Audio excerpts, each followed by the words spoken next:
안녕하세요. 오늘도 사연 살롱을 찾아주셔서 감사합니다. 올해 6학년 1반이 된 여성이에요. 학창시절 문학소녀였던 저는 한때 소설가가 되는 게 꿈이었어요. 책을 좋아해서 밤마다 아버지한테 전기세 나간다, 불 꺼라! 이 소리를 밥 먹듯 들으며 살았죠. 그랬던 제가 마지막으로 소설책을 잡아본 게 언젠지 기억도 안 날 정도로 생활에 찌들어 살게 된 건 남편을 떠나보낸 32 겨울부터였어요. 고등학교 수학 교사였던 남편은 제 고2 때 담임 선생님이기도 했어요. 교사가 되고 처음 부임한 학교가 제가 다니던 여고였고 저희 반이 남편이 처음 담임을 맡았던 반이었죠. 남편은 학생들한테 인기가 좋았어요. 젊고 잘생긴 데다 총각이었으니까요. 남편 책상에는 늘 편지와 선물들로 가득했고 그 중에는 제 것도 있었죠. 저 역시 남편을 짝사랑한 소녀 중 하나였거든요. 하지만 선생과 제자의 사랑은 금기였기에 마음을 드러낸 적은 없어요. 가슴에 품은 사랑이었죠. 그러다 남편을 이성으로 만나 사귀게 된 건 졸업하고 2년이 지나서였어요. 고등학교를 졸업하고 동사무소에서 일하던 저는 예비군 훈련 통지서 문제로 동사무소를 찾아온 남편과 재회를 하게 되었어요. 저를 먼저 알아본 건 남편이었어요. 선자, 양선자 맞지? 야, 이런 데서 다시 만나게 되네. 난 네가 책을 좋아해서 글 쓰는 일을 하지 않을까 했는데 여기 있었구나. 아무튼 반갑다. 남편은 오랜만에 만난 김에 맛있는 걸 사주겠다며 퇴근 후 보자고 했어요. 그래서 남편을 따라 중국집에 가서 짜장면과 탕수육을 먹게 되었죠. 짝사랑했던 남자 앞에서 짜장면을 먹으려니 여간 고역이 아니더라고요. 조심히 먹는다고 하는데도 짜장면 양념이 자꾸 입가에 묻는 바람에 신경이 쓰여서 입으로 들어가는지 코로 들어가는지 모르겠더라고요. 그런 내 마음도 모르고 남편은 어찌나 맛있게 먹던지 입가에 시꺼먼 양념이 잔뜩 묻었지 뭐예요. 꼭 아이처럼요. 학생 때는 어렵게만 보이던 남편은 교복을 벗고 밖에서 만나고 보니 그저 평범한 20대 후반 남자일 뿐이었어요. 그 모습을 보니 그 또한 좋더라고요. 그날 이후 남편은 퇴근 시간에 맞춰 종종 동사무소로 저를 찾아왔어요. 그럴 때마다 남편 손에는 자신이 대학 시절 읽었던 교양서적들과 현대문학 작품집 등이 들려 있었죠. 책을 좋아하는 저를 위해 어렵게 구해온 것들이었어요. 때때로 다이제스티브라는 잡지에 실린 글들을 복사해 오기도 했어요. 내 옆자리 국어 선생님이 보는 잡지인데 좋은 글귀들이 많더라고. 그래서 복사해왔어. 시간 날 때 읽어보면 도움이 될 거야. 소설가가 되는 게 꿈이랬지? 글을 쓰려면 많은 경험도 필요하지만 좋은 글도 많이 읽어둬야 하거든. 지금은 비록 동사무소에서 일하고 있지만 혹시 아니? 신춘문예에 당선돼서 소설가로 변신할지? 그러니 현실에 안주하지 말고 꿈을 이루기 위해 작은 것부터 노력해봐. 내가 옆에서 도와줄 테니까. 남편의 그 말은 제 가슴에 큰 울림이 되었어요. 여자는 그저 남편 그늘에서 살림 잘하고 자식들 잘 키우면 그만이라던 제 아버지와는 전혀 달랐으니까요. 이런 남자라면 단칸방에서 평생을 살아도 행복하겠다는 생각이 들더군요. 하지만 시간이 지나도 관계는 진전이 없었어요. 그러다 연인도 사제지간도 아닌 어중간한 상태로 1년 정도 지나던 어느 날이었죠. 선을 보신다고요? 고향에서 부모님이 하도 닥달을 하셔서 그렇게 됐어. 남편의 말에 하늘이 무너지는 것 같았어요. 하지만 그렇다고 화를 낼 수도 없었죠. 당시만 해도 우리는 아무 사이도 아니었으니까요. 그래서 좋은 분 만나시길 바란다고 말하곤 급하게 자리에서 일어났죠. 그랬더니 진심이니? 이대로 내가 다른 여자 만나서 결혼해도 후회 안 하겠어? 정말 그래도 돼? 남편의 말에 그만 울컥했어요. 솔직히 내 마음을 전하고 사귀자고 해볼까? 아니야. 그랬다가 거절당하면 앞으로는 얼굴도 못 보게 될 거야. 그 짧은 시간에 수없이 갈등을 했고 그러다 결국 결정을 내렸죠. 후회하고 살기보단 시련이 낫다고요. 당연히 안 괜찮죠. 그렇다고 제가 뭘 어쩌겠어요. 우리가 사귀는 사이도 아닌데 나한테 질투할 권리가 있냐고요. 비겁해요. 모든 걸 나한테 떠넘기고. 어렵게 시작한 저의 고백은 급기야 남편에 대한 서운함으로 번졌어요. 그런 제 모습에 남편은 안도하더군요. 남편 입장에선 제자였던 제게 고백을 하는 게 쉽지 않았던 모양이에요. 그러던 와중에 부모님의 결혼 독촉이 거세지니 본인도 초조했던 거였죠. 그래서 일부러 제게 맞선을 본다는 얘기를 꺼낸 거였어요. 과정이야 어쨌든 그 일로 남편과 저는 본격적으로 사귀게 되었어요. 그리고 2년 정도 연애를 하다가 결혼을 하게 되었고요. 여고 동창들은 제가 자신들의 첫사랑과 결혼한다니 다들 놀라는 눈치였어요. 그건 동료 교사들도 마찬가지였죠. 제자가 하루아침에 동료 교사의 아내가 되었으니 왜 안 그렇겠어요? 그런 주변의 시선들이 부담스러워 우리는 서울로 이사를 결심했어요. 난생 처음 와보는 서울은 제게 있어 말 그대로 별천지나 다름없더군요. 제 고향에선 본 적도 없는 백화점이 도시 곳곳에 있었어요. 그뿐인가요?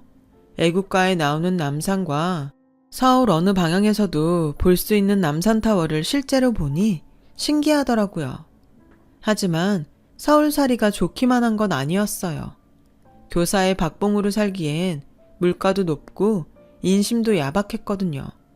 가족도 친구도 하나 없는 곳에서 제가 믿고 의지할 사람은 오직 남편뿐이었죠. 그래서 전보다 더 남편한테 기대고 살았는지도 모르겠네요.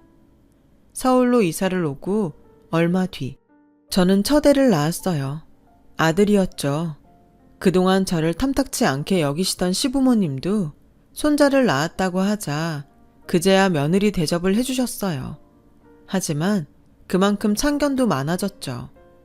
친정엄마가 없는 저는 낯선 곳에서 혼자 가사와 육아를 하려니 모르는 것도 많고 힘에 부치는 일도 많았어요. 주변에 물어볼 사람도 잠시 애를 봐줄 사람도 없었으니 더욱 그랬죠. 그나마 다정한 남편이 퇴근 후 가사며 육아를 많이 도와줘서 버텨냈어요. 그리고 4년 뒤 둘째 아들이 태어났고 돌을 막 넘긴 시점에 저희 가정에 시련이 불어닥쳤어요. 퇴근길 만원 버스에 올랐던 남편이 교통사고로 세상을 떠났거든요. 그날 아침 오늘따라 유독 동태찌개가 생각난다길래 주인집 아주머니한테 작은 애를 맡겨두고 시장에서 동태를 한 마리 사들고 왔어요. 막 대문을 들어서려는데 안채에서 주인집 아주머니가 달려나오더라고요. 성민 엄마, 어떡해. 자기 시장 간 사이에 경찰서에서 연락이 왔는데 이 댁 아저씨가 교통사고를 당해서 많이 다쳤나 봐. 애들은 내가 봐줄 테니까 얼른 병원으로 가봐. 어서. 그 말을 듣고 들고 있던 생선 비닐을 팽개치곤 그대로 병원으로 달려갔어요. 도착해보니 응급실엔 사고로 실려온 버스 승객들로 인산인해를 이루고 있더라고요. 그런데 그 어디에도 제 남편의 모습은 보이지 않았어요. 그때였죠. 간호사가 남편 이름을 대며 보호자 맞냐길래 그렇다고 했더니 저를 한쪽으로 데리고 가더라고요. 그렇게 간호사를 따라갔는데 남편은 이미 싸늘한 주검이 되어 있었어요. 빳빳하게 다려입고 나간 하얀 와이셔츠는 피로 물들어 있었고 결혼 예물로 사준 시계는 유리가 박살나 산산조각이 나 있더라고요. 제가 남편의 얼굴을 확인하려고 남편 얼굴을 덮고 있는 흰 천을 들추려는데 간호사가 사체 훼손이 심하다며 말렸어요. 저는 차마 남편의 얼굴도 확인하지 못한 채 자리에 주저앉아 울다가 정신을 잃고 말았죠.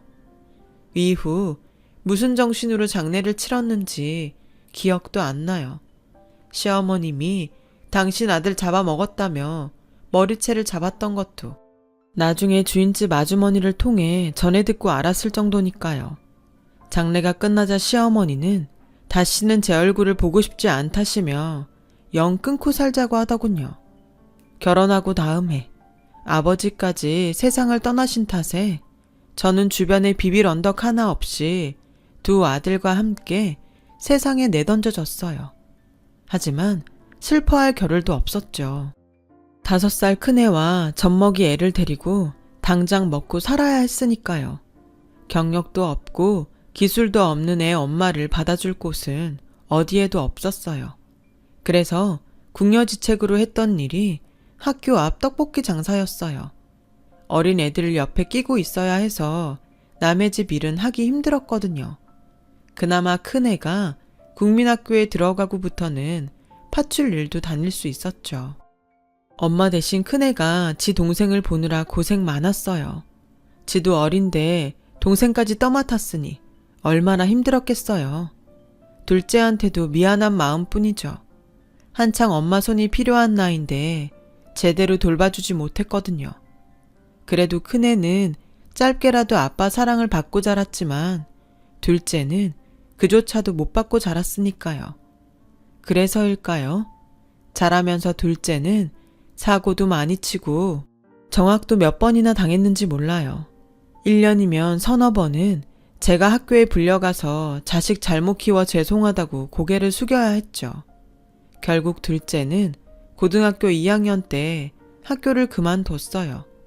반면에 큰애는 어릴 때부터 바르고 공부도 잘해서 늘 자랑거리였어요. 학원이며 과외 한번 시켜준 적 없는데 아빠를 닮아 수학을 잘해서 대학도 명문대 공대에 들어갔죠. 큰애야말로 개천에서 난 용이었어요. 자기가 빨리 취직해서 돈을 벌어야 엄마 고생이 끝난다고 기를 쓰고 공부해서 졸업도 하기 전에 대기업에 척하니 붙을 정도였으니까요.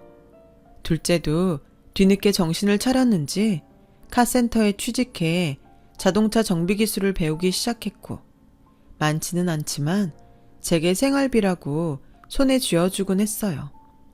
영영 정신 못 차리고 살 줄 알았던 녀석이 제 밥벌이라도 하게 되니 저는 그걸로 됐다 싶더라고요.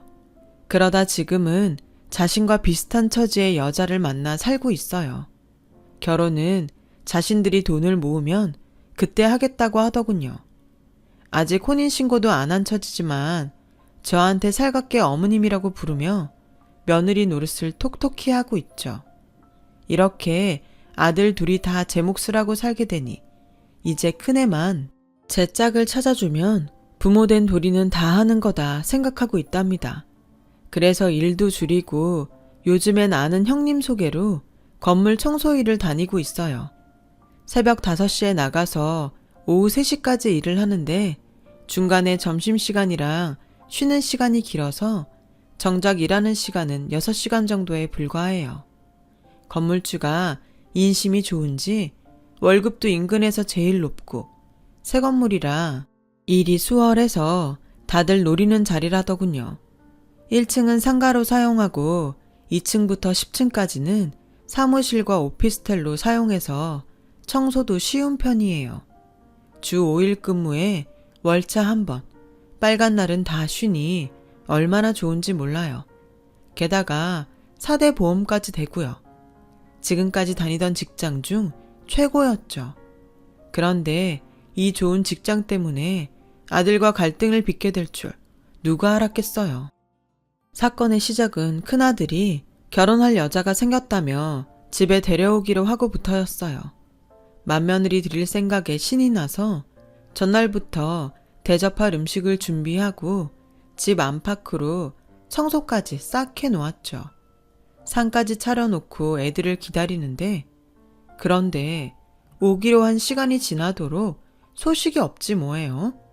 그래서 집 앞에 나가봤는데 글쎄 골목에서 큰애랑 웬 여자가 말다툼을 하고 있더라고요.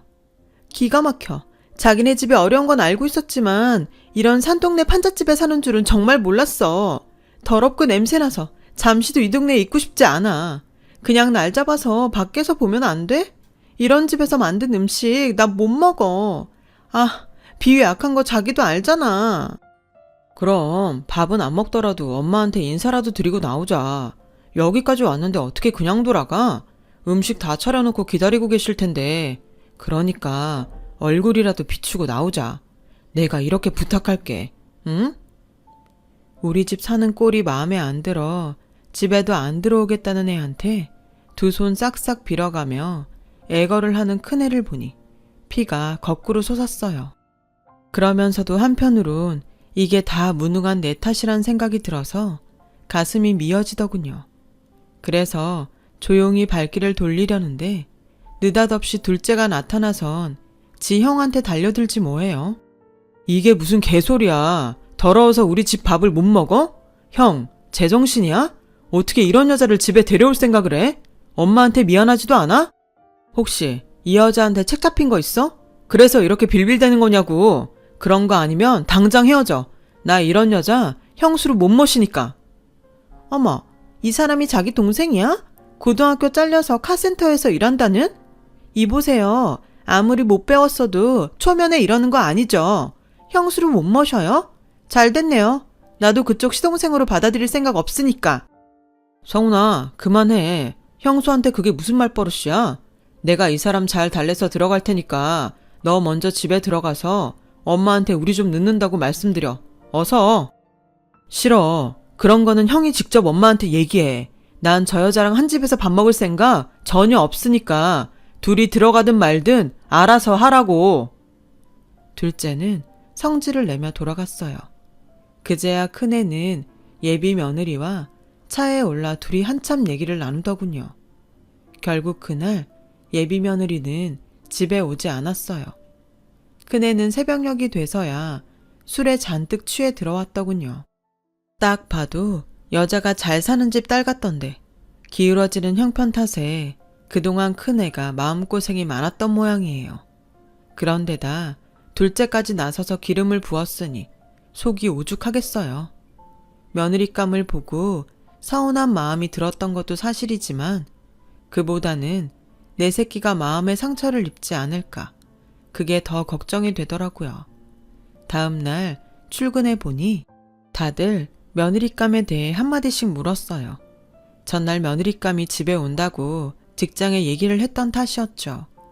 차마 지난밤 일을 말할 수 없어서 예쁘고 착하다고 했더니 축하해 주는데 마음이 먹먹해지더군요. 그래서 얼른 자리를 피해 제가 맡고 있는 층으로 올라가는데 마음이 심란해서 일도 손에 안 잡히더라고요. 그래서 창가에 서서 한숨을 쉬고 있었는데 백발이 성한 남자가 다가와 말을 걸지 뭐해요. 아이고, 그래서야 땅이 꺼지겠습니까? 항상 밝은 얼굴로 다니시더니 오늘은 무슨 일로 그렇게 한숨을 쉬십니까? 저를 아세요? 남자는 건물을 오르내리며 저와 종종 마주쳤었다고 하더라고요. 혹시 무슨 일이 있냐고 묻길래 결혼 앞둔 아들 걱정에 그런다고 했더니 자기는 철없는 딸 때문에 걱정이라고 하더군요. 처음 본 사람이었지만 서로 자식 걱정을 하다 보니 참 많은 얘기를 나누게 되었어요. 그 남자는 일찍 아내와 사별하고 혼자 딸을 키우고 살았는데 돈 버느라 바빠 신경을 못 쓴 탓에 딸이 세상 물정도 모르고 철이 없다고 하더군요. 그런데 딸이 결혼을 하겠다고 남자를 데려온다는데 마음이 심란하다나요? 딱 제 심정 같더라고요. 그날 그렇게 대화를 나눈 뒤로 건물 복도에서 만날 때마다 우린 인사를 건네며 자식들 근황도 묻곤 했어요. 그렇게 몇 달이 지났을까요? 큰애가 상견례 날짜를 받아왔더라고요. 아직 제대로 며느리 인사도 못 받는 상황에 상견례라니 아니다 싶었어요. 그래서 상견례 전에 밖에서라도 한번 얼굴을 보자고 했더니 마지못해 그러자고 하더군요. 그래서 약속 당일 부랴부랴 일을 마치고 건물을 나서려는데 글쎄 예비 며느리가 아는 얼굴이랑 팔짱을 끼고 엘리베이터에서 나오지 뭡니까? 바로 일전의 백발 남자였어요. 그제야 철없는 딸이 있다는 말을 했던 게 떠오르더군요. 사돈 사무실이 있는 건물에 CM이가 청소부로 있다는 게 걸려서 나도 몰래 몸을 숨겼어요. 그런데 마침 건물로 들어오던 아들과 정면으로 마주쳤지 뭐예요. 그런데 그 순간 아들 녀석이 고개를 휙 돌리곤 절 외면하더라고요. 그리고는 예비 며느리랑 장인이 있는 쪽으로 달려갔어요. 장인한테 살갑게 인사를 하며 아들은 두 사람을 데리고 도망치듯 건물을 빠져나갔어요. 순간 온 몸이 굳어서 한 발자국도 움직이지 못하겠더군요. 자식이 외면할 정도로 그렇게 내가 창피한 존재인 건가 싶어서 눈물이 나더라고요. 그래서 로비에 놓인 의자에 앉아 눈물을 훔치고 있었는데 아들이 왔더라고요. 조금 전의 일을 사과하려나 보다 싶어 얼른 눈물을 닦아냈는데 글쎄, 엄마, 청소일 한다는 데가 여기야? 아, 정말 나한테 왜 이래? 설마 아버님하고 안면 있는 건 아니지? 말해봐. 서로 얼굴 아냐고. 큰애는 엄마한테 상처 준 것보다 처가에 창피하다는 게 먼저였어요. 그래, 아는 사이다. 자식들 얘기도 나눌 만큼 아주 잘 아는 사이야. 됐냐? 제 말에 아들은 세상을 다 잃은 것처럼 실망하는 표정이었어요. 그리고 오늘 식사 약속은 취소하자며 터덜터덜 돌아가더군요. 그리고 다음 날 아들이 점심시간에 제가 일하는 건물로 찾아왔어요. 사람들 눈을 피해 비상구 계단으로 저를 끌고 간 아들은 단단히 결심한 표정으로 그러더군요. 엄마, 화정이랑 얘기해봤는데 아무래도 이번 상견례는 안 하는 게 나을 것 같아. 아버님한테 엄마가 여기서 일하는 거 들키면 내 입장이 곤란하거든. 그리고 일단 여기 일 그만둬. 장인 건물에서 엄마가 청소부로 일하는 거 밝혀지면 곤란하니까 오늘 당장 그만둔다고 해. 알았지? 그러게 왜 이런 구질구질한 일을 하고 다니고 그래. 쪽팔리게. 뭐? 쪽팔려? 네가 모르는 모양인데 이 직장이 지금껏 엄마가 일했던 곳 중에서 제일 좋은 직장이야. 그동안 엄마는 더한 일도 하면서 너 대학 공부까지 시켰어. 그런데 이제 와 이런 엄마가 쪽팔려? 남의 집 식모살이에 길거리에서 떡볶이 팔아 번 돈 받았을 땐 안 쪽팔리고 엄마도 외면하고 건물주 사위 되려니까 이제 와서 이 엄마가 하는 일이 그렇게 창피해? 여기 청소부로 일하는 건 그렇게 창피하다고? 에라 이 썩을 놈아. 내가 이런 꼴 보자고 그동안 그 수모를 당하면서도 너 뒷바라지 한 줄 알아? 돈 많은 처가에 들어가는 게 네 엄마보다도 더 중요한 거냐고. 그런 거라면 이참에 아이 인연 끊자. 나 창피하다는 아들 나도 싫다. 내가 해주는 음식 더러워서 못 먹겠다는 며느리도 싫고 다 싫다. 엄마, 그런 말이 아니잖아. 여기만 아니면 다른 어디라도 상관없어. 그러니 내 말대로 해줘. 그럼 더는 요구 안 할게. 일 그만두면 사돈이 날 못 알아본다든? 상견례는 안 한다 쳐도 결혼식은 어쩔 거야? 엄마 알아볼까봐 결혼식도 안 하고 넘어갈 거냐고? 그러자 큰애가 머뭇거리며 말했어요. 결혼식 꼭 와야겠어? 그냥 아프다고 둘러대고 불참하자. 아니면 그때 해외여행 보내줄게. 그깟 결혼식 성훈이 때 참석하면 되잖아. 결혼식이 뭐 대수인가? 그때였어요. 위층에서 발소리가 들리더니 사돈이 걸어 내려왔어요. 자네 그걸 말이라고 하는가? 내 딸년도 정신머리가 없지만 자네도 제정신은 아니구만. 자네 키우느라 손에 지문이 닳도록 일한 부모한테 그게 할 소린가? 명문대 나와 대기업에 다니면 뭐하나? 인성이 화장실 쓰레기통보다 더러운데 이 결혼 없던 걸로 하세. 아버님, 그게 무슨 말씀이세요? 전 단지 아버님이랑 엄마가 서로 불편하실까봐 마주치지 않는 게 좋을 것 같아서 그런 겁니다. 다른 뜻은 없었어요. 가난한 부모 창피해 결혼식도 오지 말라는 사람이 나중에 나 돈 떨어지면 나 몰라라 안 한다고 어떻게 보장하나. 난 자네 같은 달면 삼키고 쓰면 베는 인간은 내 집에 들이고 싶지 않아. 그리고 고용주로서 자네 어머님처럼 근면성실한 사람은 절대 내보낼 생각이 없네.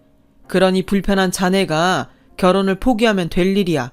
더는 말하기 싫으니 그만 돌아가게. 그 말을 남기곤 건물 안으로 들어갔어요. 그러자 아들이 저를 잡고 장인 좀 설득해달라고 사정하더군요. 이 결혼 못하면 자긴 끝이라고요.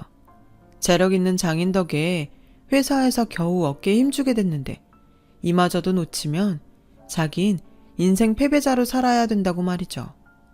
그 모습을 보니 가만히 있을 수가 없었어요.